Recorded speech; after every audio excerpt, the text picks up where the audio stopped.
Мијата сабота брат Горан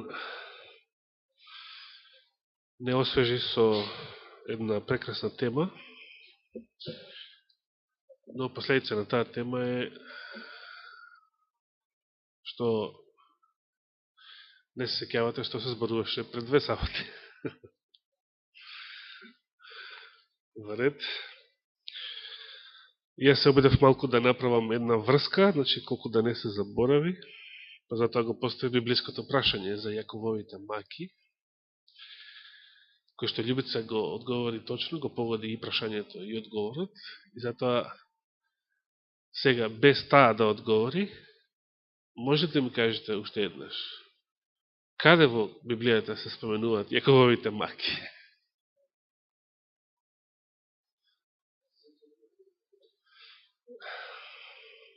Кај беше? Се сеќавате? Која глава? Добро, Мимица не беше мијаната сабота. Има врска со тројката. Како? 30, да, бе. Еремија са. Еремија 30 глава. Добро. Ајде да отвориме таму. За почеток. И да прочитаме што таму е запишено. Пред да го прочитаме текстот, не знам дали знаете, но Елена Вајт, уште како девојка, значи уште како Елен Хармон,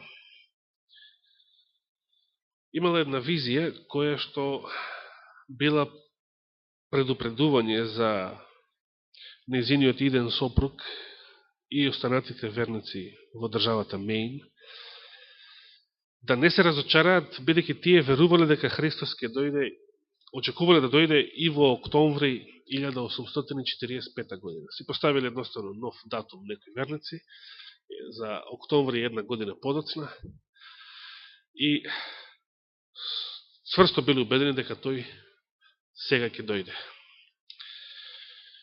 И тогаш, значи, младата Елен прима визија за да ги предупреди дека ако веруваат така, ќе се разочараат. Повторно.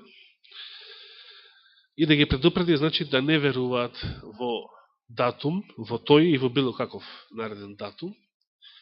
И тогаш во таа визија, тоа може да го прочитате во рани списи, некаде на почетокот, во таа визија, таа прв пат прима информација дека верниците, црквата, треба да помине низ времето на Јакововите маки пред второто Христово доаѓање.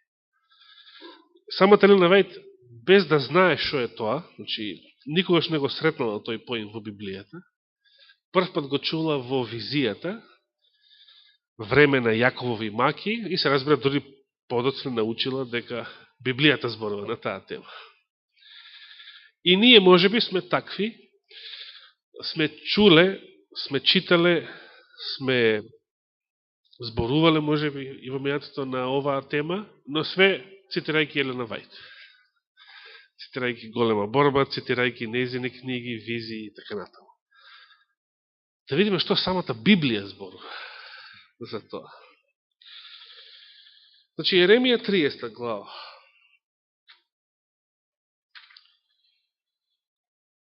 Кои стихови?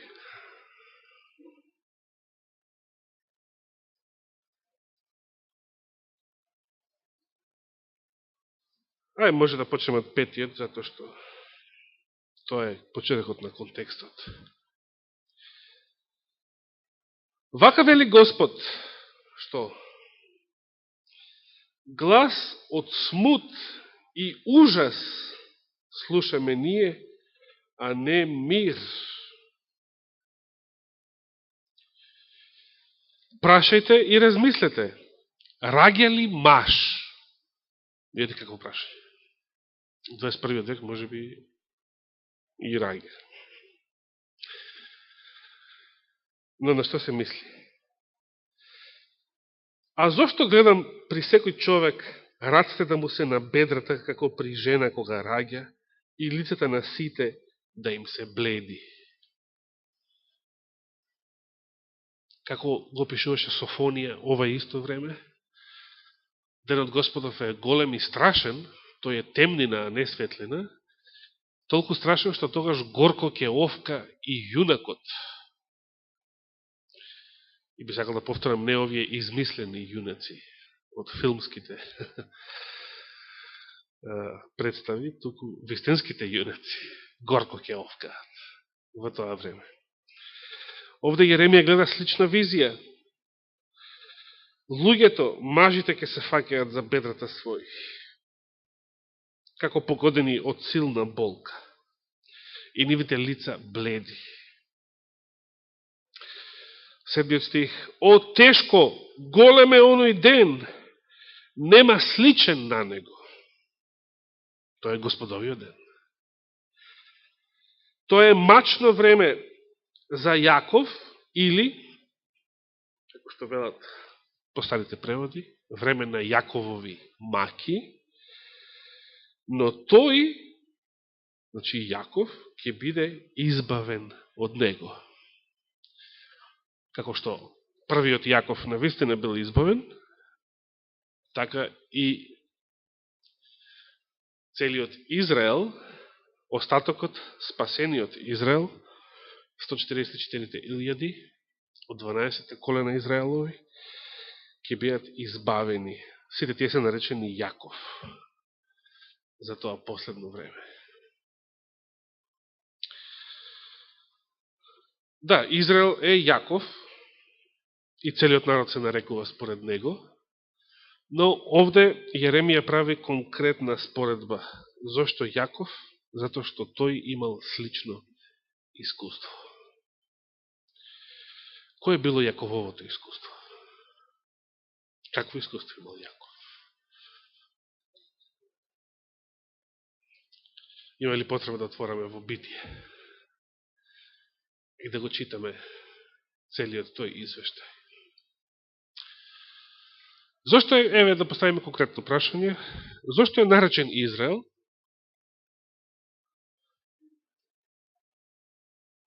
Да, значи самото писмо таму вели, бидејќи се бореше со Бога и победи. И се ово треба да го разбереме што тоа значи. Кој може да го победи Бог? На кој начин Јаков победил? Во што победил? Како прво му беше исчашено бедрото и остана до крајот на животот таков.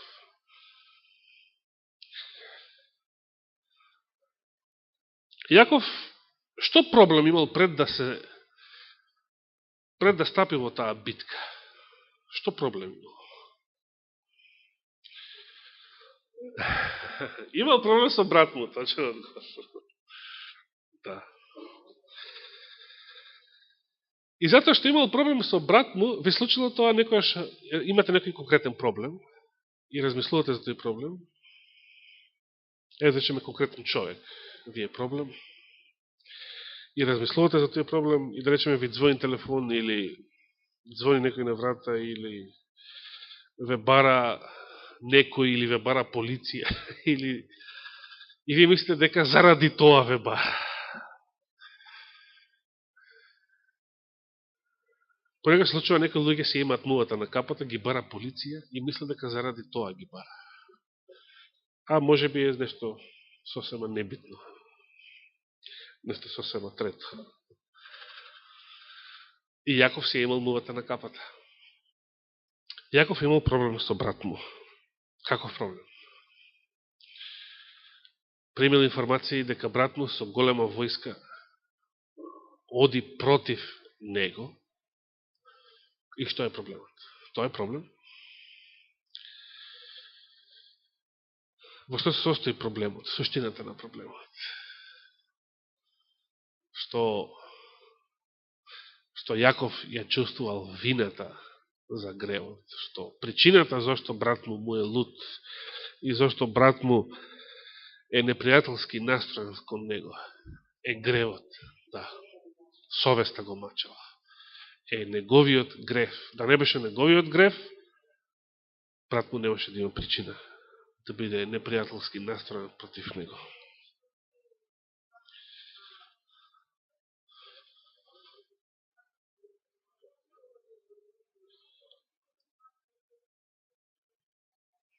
Да, гревот на Јаков го чинел, него лично го чинел многу.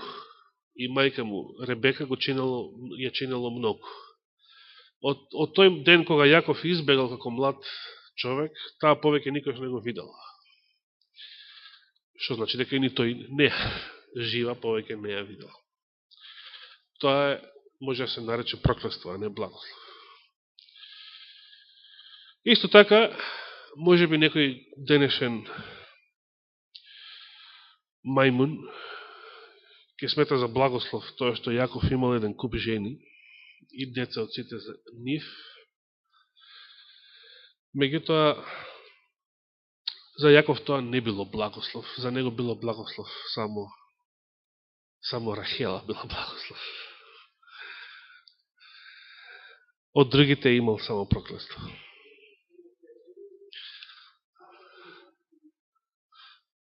Така, 21 година црнчел како роб.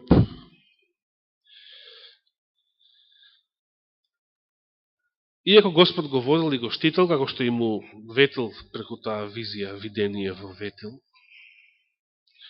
сепак Јаков поминал низ многу премрежија.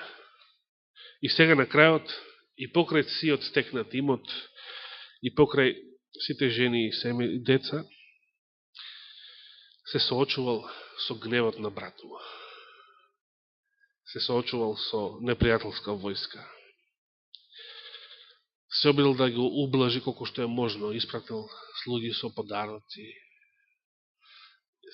Ја поделил својата дружина, семејството, децата, барем некој да куртули. Ако веќе мора да пострадаат, барем другата група да куртули, да избегне по друг пат. Некој да преживее, некој дел од неговото семејство. И што се случува? Некој во ноќта се појавува, доаѓа против него. И што помислува Јаков? А ова е непријател. Ова е некој од слугите, од војниците, од наемниците, рекетарите на брат ми, како сакате наречете. И тој стапува во битка, во вистинска, буквална борба со него, која што трае цела ноќ до зори. И до зори Јаков мисли дека се бори со непријател кој што доаѓа да го убие. Што се случува во зори? Јаков во зори разбира за прв пат со кого всушност се борел цело време, со кого имал работа. Како тоа го разбрал? Се сеќавате? Не го разбрал по тоа што добил силен удар и станал инвалид. Тоа секој може да го направи.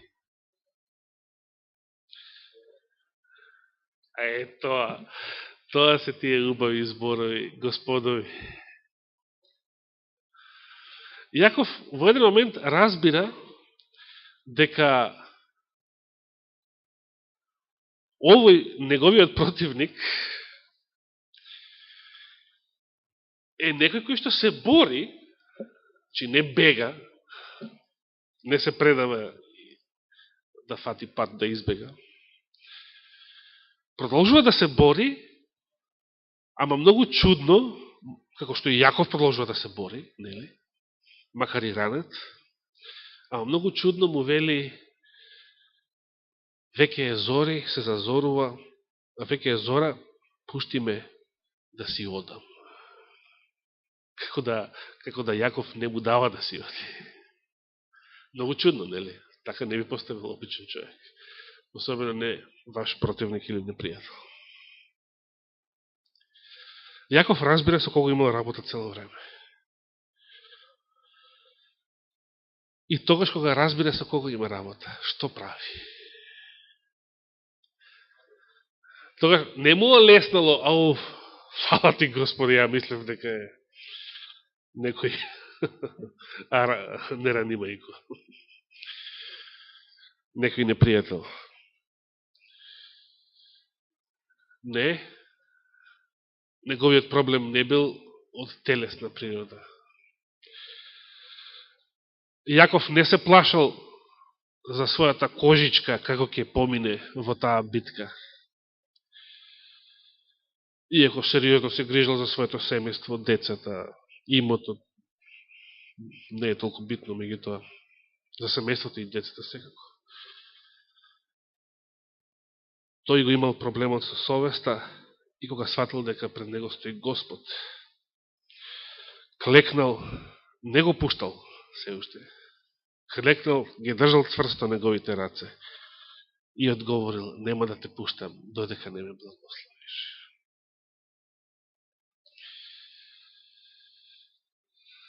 Зошто сега 144 илјади се споредени со ова?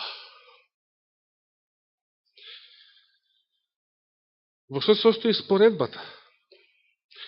Пред две саботи го читав цитатот од Големата борба, 648, 9 страница. Например, Откровение 14.1. Како се тие опишани? Во нивната уста измама не се најде. Тие се девствени, неизвалкани од блуд.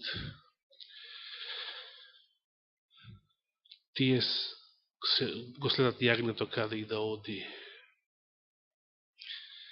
Тие се првенци на Бога и на јагнето, откупени од луѓето. Секакви убави зборови за нив. Сепак, зошто они имаат ваков проблем? И сега да го довршам цитатот од Големата борба, 649 страница во оригиналот. Значи, тие се првенци на Бога и на јагнето. Зборувавме за 15 глава 3 стих во Откровението тогаш. Тие што ја пееа новата песна. Читавме и од Откровение 7 глава, каде што прв пат се споменаат 144 илјади, кои што дошле од голема неволја, таму се вели, и ги избелија своите облеки во крвта на јагнето. И кога ги цитира Иона овие два текста од Откровението, продолжува сега и вели: тие поминале низ времето на неволи какво што немало, не постоело на земјата, откако постои народ, откако постојат луѓе на земјата. Тие поминале низ и ги издржале Јакововите маки. Или, поточно, таа вели агонијата на времето на Јакововите маки. Понатаму вели: тие стоеја, оно што го повторував повеќе пати порано, во текот на оваа серија, тие стоеја без посредник во времето на конечното излевање на Господовите судови. Кој е тоа време? 7 последни зла. Тие стоеја без посредник. Ова е адвентизмот, во што денешните мнози на денешниот теолози не веруваат. И си го лажат умот дека ќе си грешат додека Христос не се појави. И кога Христос ќе се појави со својата слава, а во нас се уште греф, што ќе се случи? Ќе се случи страшно нешто. Краток спој. Ќе изгориме и ние заедно со гревот, кој што ќе биде запален од Божијата слава. Или ќе бараме некоја пештера како Бил Гейтс, Сорос и компанија. Да се скриеме од славата Господова. Никаква пештера нема да ги спаси во тој ден.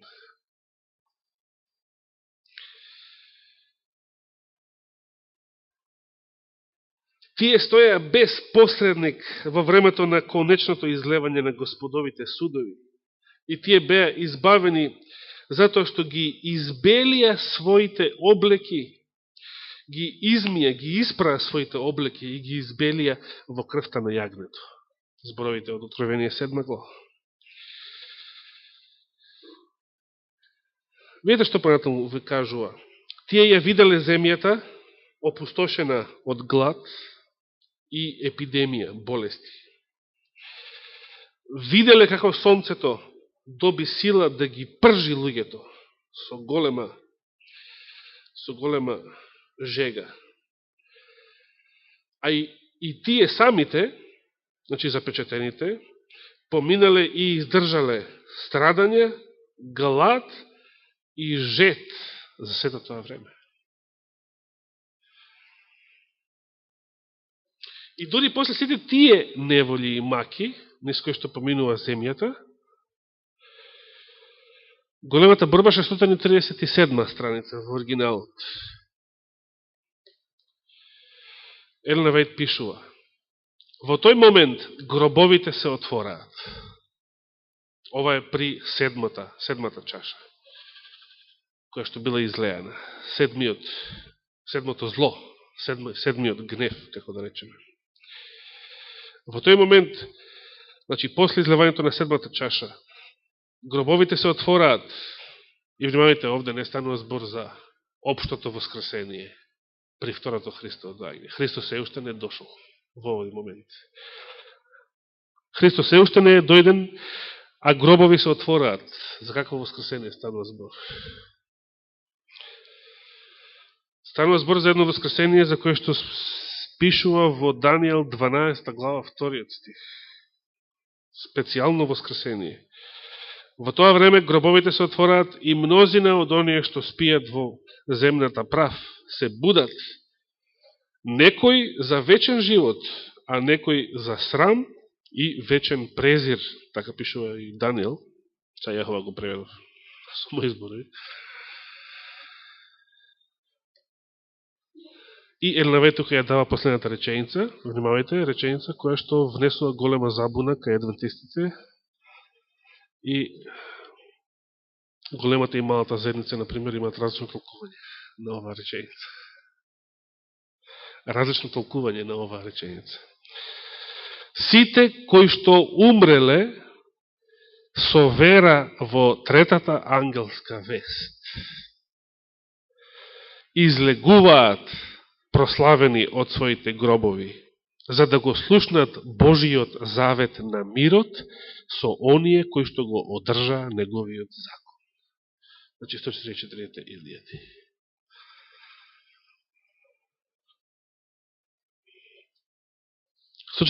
илјади не се оние што умреле па ќе искочат. Туку оние што умреле со вера во третата ангелска вест ќе станат во времето на седмото зло прославени и ќе им се придружат на 144 илјади.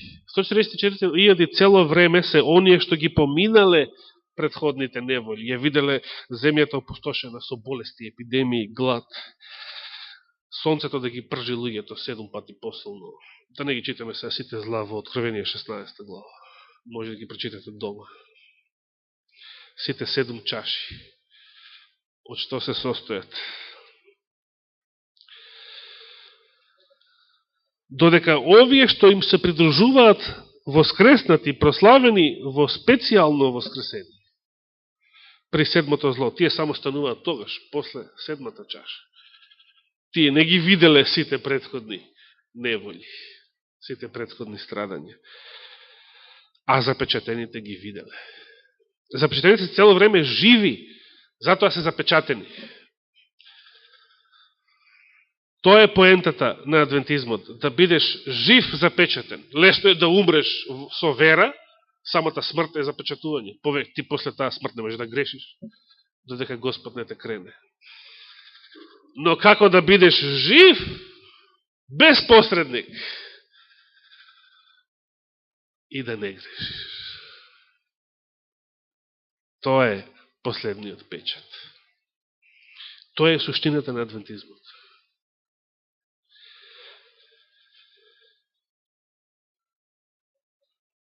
Зошто 144.000 ги имаат Јакововите маки? Што е нивниот проблем?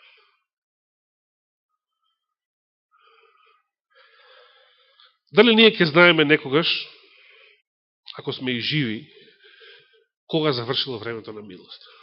Не може тоа. Тој момент не може да се знае. Значи и тие нема да знаат. Ние може да гледаме разни страдања, неволи. Денеска цел чаер натаму од Битпазар беше поплавен со дрвјаски. Некои сцени ми заличија таму. Во Вирџинија гледав такви работи, кој ќе доеше некој ураган. Времето е се пострашно и пострашно на некој начин. Меѓутоа,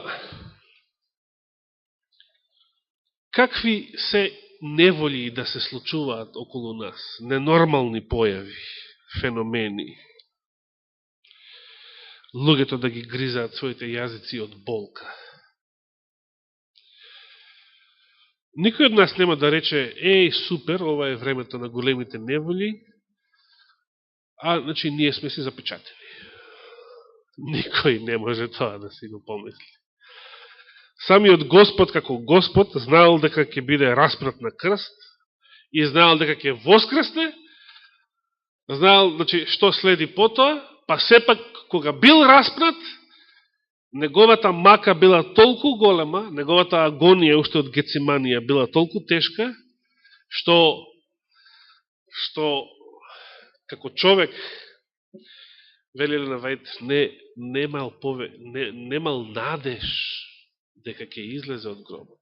Значи, тежината на гревот што го носел, гревот на целиот свет, била толкава, што не чувствувал дека ќе има излез од таа ситуација. Зато и во очај ги изговорал тие зборови: Боже мој, зошто ме остави? Тој морал да ја испие таа чаша како проклет грешник. Значи, како се чувствувал исто како загубените грешници, што ќе бидат уништени на крајот од 1000 години. Морал да се чувствува така, морал да го доживее тоа на своја кожа. Не чувствувал надеж дека ќе излезе од гробот, дека ќе заврши таа агонија, дека ќе победи. Тогаш не го чувствувал тоа. Иако пред тоа го знаел, тогаш кога дошол моментот на искушението, тоа не го чувствувал. Ја чувствувал агонијата, го чувствувал поразот, срамот, проклетството на гревот, товарот на гревот. Така и 144.000.